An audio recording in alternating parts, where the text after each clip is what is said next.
부활절 새벽에 이 새벽을 깨우는 여러분에게 부활의 능력과 기쁨이 그 삶 가운데 체험되어질 수 있기를 주님의 이름으로 축복합니다. 광고 때 말씀드린 것처럼 전통적으로 교회는 이 부활의 새벽을 굉장히 중요하게 여겼습니다.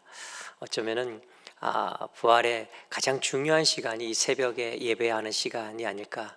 그래서 우리 신앙의 선배들, 특별히 한국교회의 그 옛 어른들, 권사님들, 제가 아직도 기억하는 것은 이 새벽, 부활 새벽에 꼭 그 하얀 한복을 입고 오셨어요. 하얀 한복 입고, 그렇죠? 제가 한 번은 저 그 첫 목회 때 보물리라고 하는 곳에서 이렇게 예배 드릴 때 우리 교회가 산에 있었는데 새벽에 부활절 새벽 기도가 깜짝 놀란 적이 있었어요.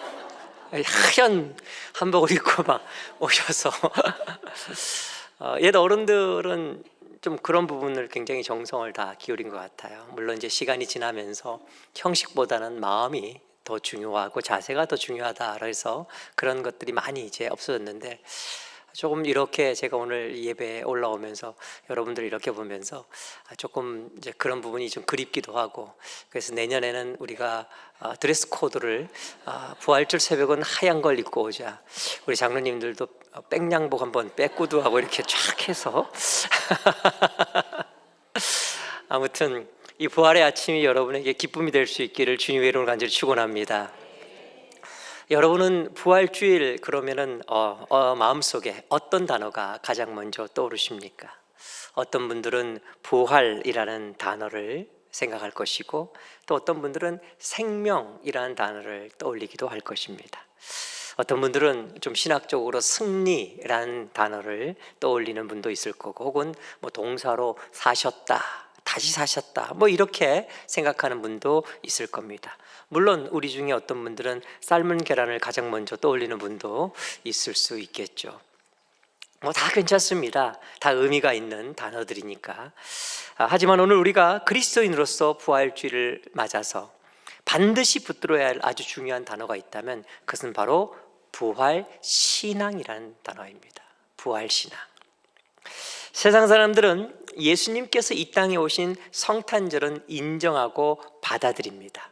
성탄절은 다 성탄절이라고 인정하죠. 그리고 함께 기뻐하고 그날을 다 즐깁니다. 하지만 주님이 다시 사신 부활절은 인정하지 않고 받아들이지 않습니다. 사람이 어떻게 죽었다가 다시 살 수 있느냐라고 이야기하죠. 하나님을 믿지 않는 사람에게 부활은 있을 수가 없는 일이기 때문에 예수님께서 이 땅에 오신 성탄은 인정하면서 부활은 받아들이지 못하는 것이 세상 사람들의 특징입니다. 그래서 기독교를 반대하는 이들은 여러 가지 악의적이고 편협하고 조작된 증거들을 내세워서 지속적으로 예수님의 부활이 역사적 사실이 아니라고 교회를 공격해왔고, 그 공격에 맞서서 교회는 오랫동안 예수님이 부활하신 것이 분명한 사실이라는 것을 여러 가지 방법으로 증명해 왔습니다. 그러니까 믿는 자와 믿지 아니하는 자가 갈라지는 갈림길이 있다고 한다면 그것은 바로 예수님의 부활이라는 것을 우리가 깨닫게 됩니다. 그러니까 우리가 그리스도인이라고 한다면 믿지 않는 사람들과 차이점이 있어야 되는데 반드시 우리에게는 부활신앙이 있어야 한다는 것이죠. 여러분, 주님은 부활하셨고 지금도 살아계셔서 우리와 함께 하시는 줄 믿습니다. 우리 옆에 분들과 다시 한번 인사하는데 이렇게 인사했으면 좋겠어요. 예수님께서 부활하셨습니다. 우리 인사하겠습니다.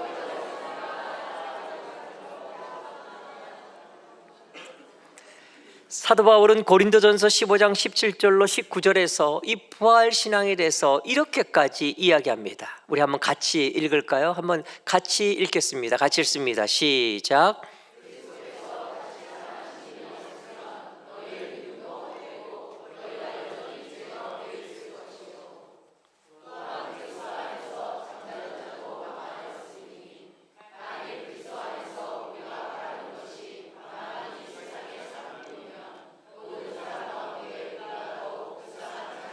아멘.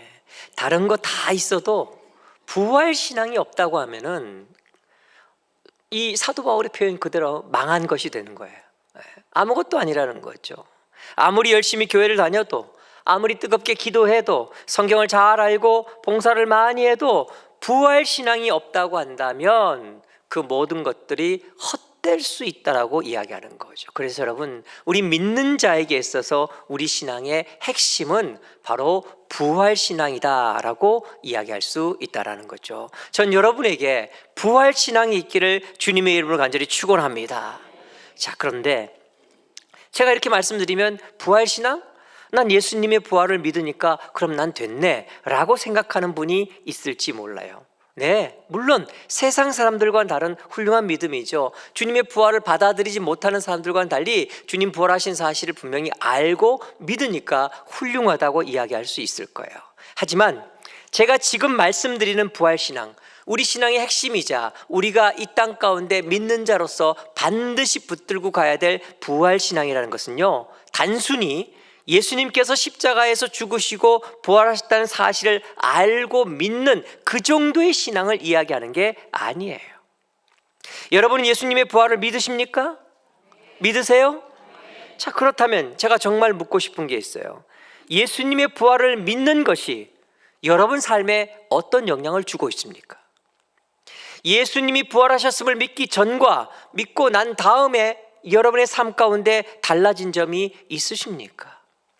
우리가 분명히 알아야 될 것이 하나 있어요. 그것은 예수님의 부활에 대해 아는 것과 부활 신앙을 가지는 것은 다르다는 겁니다. 우리는 모두 예수님의 부활에 대해 잘 알고 있죠. 믿는 자들이니까 성경을 통해서 여러 가지 어떤 공부를 통해 잘 알고 있습니다. 하지만 예수님의 부활에 대해 안다고 해서 모두가 다 부활 신앙을 가지는 것은 아니라는 거예요. 이것은 예수님께서 부활하셨다는 사실을 믿느냐 안 믿느냐 이야기도 아니에요. 단순히 예수께서 부활하셨다는 그 사실을 내가 믿는다라고 하는 것은 여러분 솔직히 출발점이에요.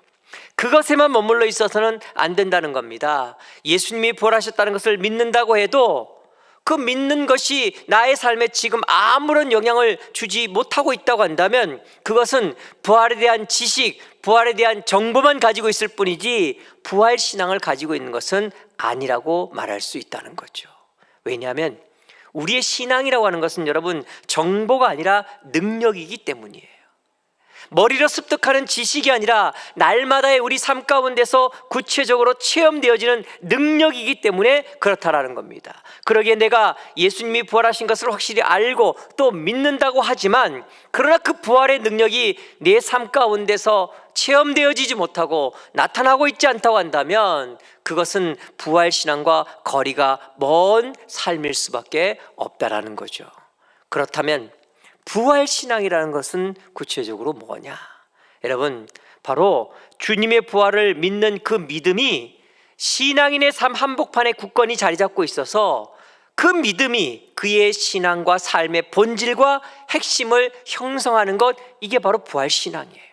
무슨 말이냐면 부활하신 주님을 믿는 그 믿음이 성도의 삶 중심에서 그의 삶을 끌고 나가는 어떤 그런 능력이 되어야 한다라는 거예요.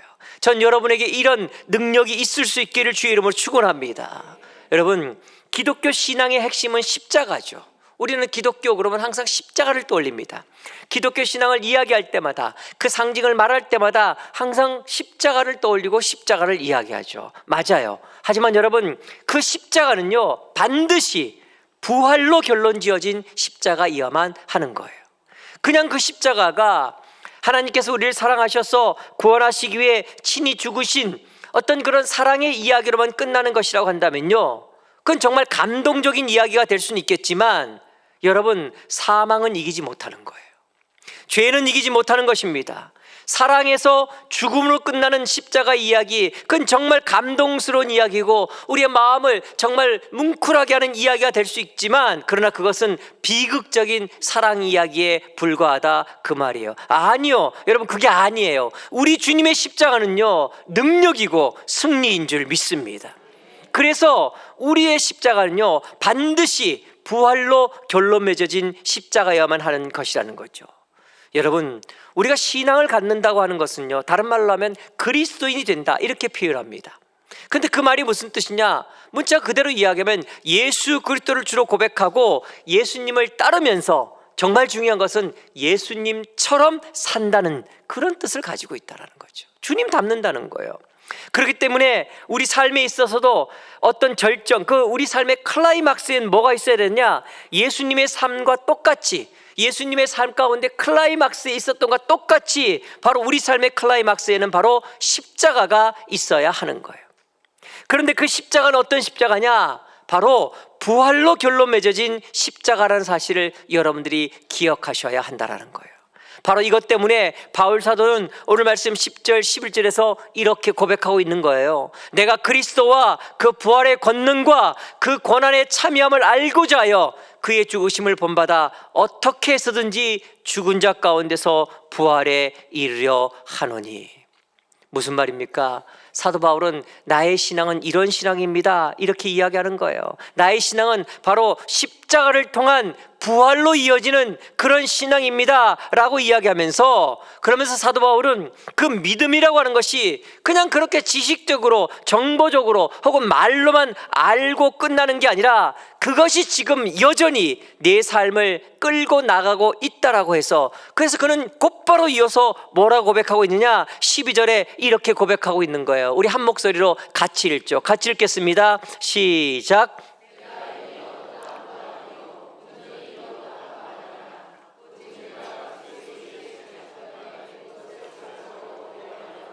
아멘. 이것이 바로 부활신앙인 거예요. 부활의 주님을 믿는 그 믿음 때문에 내가 죽음도 두려워하지 아니하고 십자가를 지고 내가 주님을 따라가는 그 삶을 살게 만드는 원동력, 그것이 바로 부활신앙이라는 거예요. 전 여러분에게 이 부활신앙이 있기를 주님의 이름으로 간절히 축원합니다. 사도 바울은 고린도전서 15장 20절로 22절에서 우리에게 이렇게 이야기해요. 그러나 이제 그리스도께서 죽은 자 가운데서 다시 살아나사 잠자는 자들의 첫 열매가 되셨도다. 사망이 한 사람으로 말미암았으니 죽은 자의 부활도 한 사람으로 말미암는도다.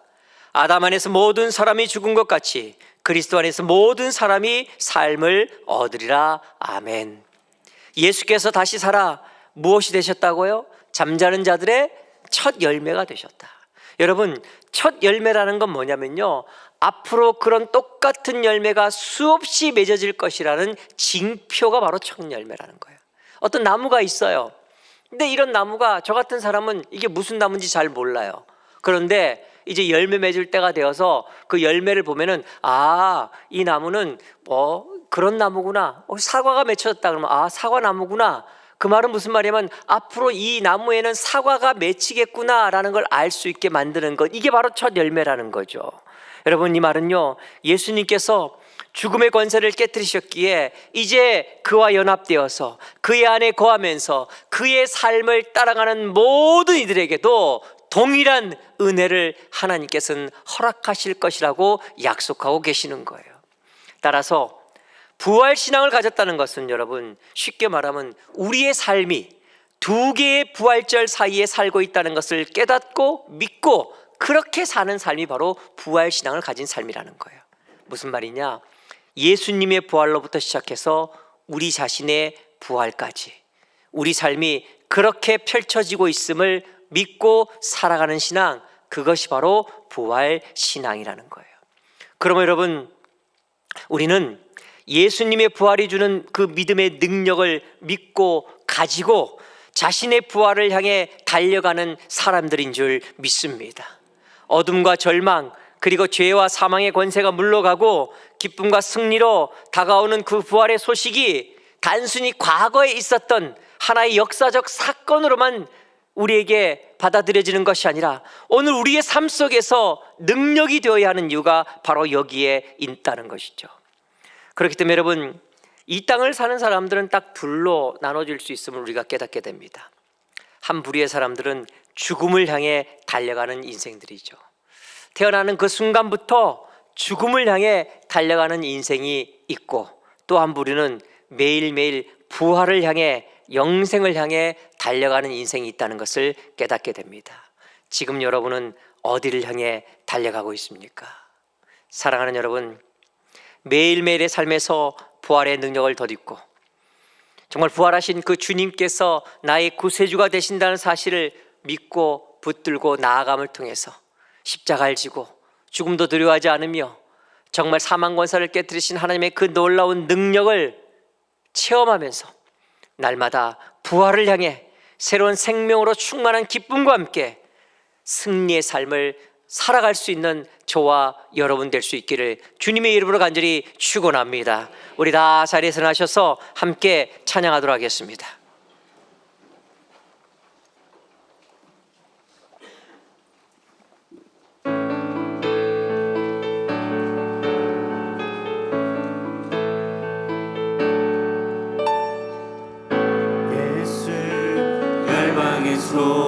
예수님은 우리의 위로자 되십니다. 우리의 위로자, 주는 온 땅의 영원한 소망. 예수 어둠 속의 빛, 예수 어둠 속의 빛. 그분은 변함없는 진리가 되십니다. 변함없는 진리. 아멘. 주는 온 땅의 빛이 되시네. 아멘.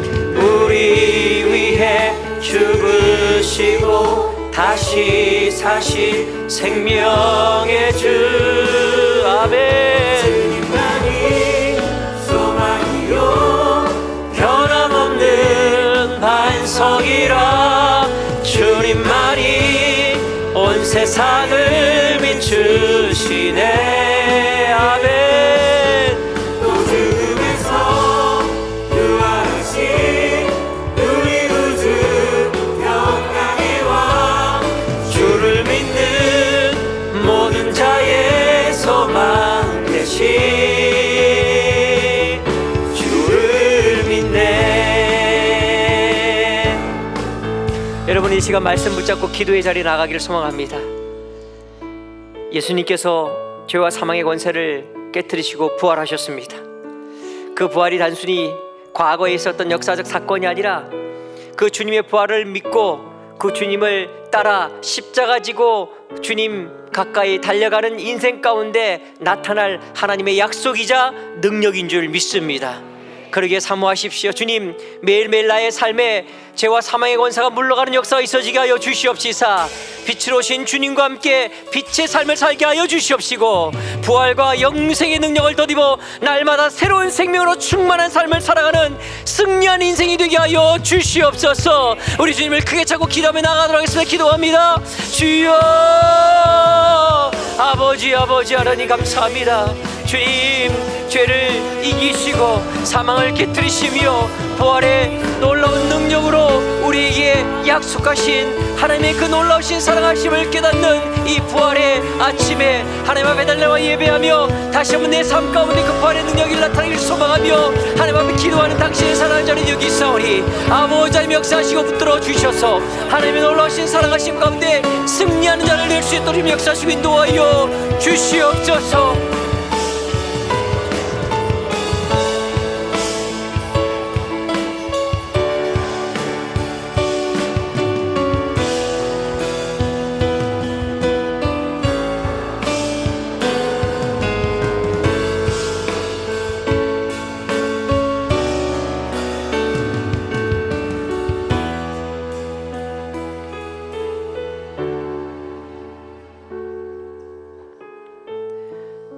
죄와 사망의 권세를 이기시고 부활하신 이 부활의 아침에 우리에게 그 부활이 단순히 과거의 역사적 사건이 아니라 지금 우리 삶 가운데 동일하게 역사되어질 하나님의 사랑이고 능력이라고 우리에게 약속을 주시는 아버지 하나님,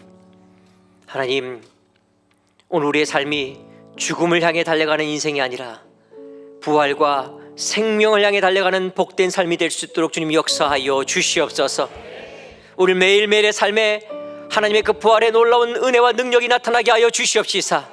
날마다 주와 함께 새로운 생명으로 충만한 승리가 넘치는, 기쁨이 넘치는 복된 부활과 영생의 삶을 사는 우리들이 되게 하여 주시옵소서. 이 부활의 아침에 어둠을 깨뜨리신 하나님의 그 놀라우신 은혜가 우리 성도의 삶 가운데 역사하셔서 모든 어둠이 물러가게 하여 주시옵소서. 빛이 있을지어다. 하나님, 우리 성도들의 모든 삶 가운데 하늘에 빛이 비치는 빛의 인생이 되게 하여 주시옵소서. 어둠이 물러가고 빛이 있음을 통해 날마다 기쁨이 넘치게 하여 주시옵시고, 하늘 평강과 소망이 넘쳐나서 날마다 승리를 선포하고 예수 그리스도의 그 부활의 그 영광의 승리의 소식을 세상 가운데 증거하기에 조금 더 부족함이 없는 우리 모든 성도들이 되게 하여 주시옵소서. 이제는 우리 주 예수 그리스도의 크신 은혜와 아버지 하나님의 극진하신 사랑하심과 성령님의 감화감동 교통역사 인도하심이 부활의 주님을 믿고 그 부활의 주님과 함께 우리의 부활을 향해 힘있게 달려가는 고개 숙인 당시에 살아가는 자녀들에게 이제부터 영원토록 부활과 영생의 능력으로 역사하여 주시기를 간절히 축원하옵나이다. 아멘.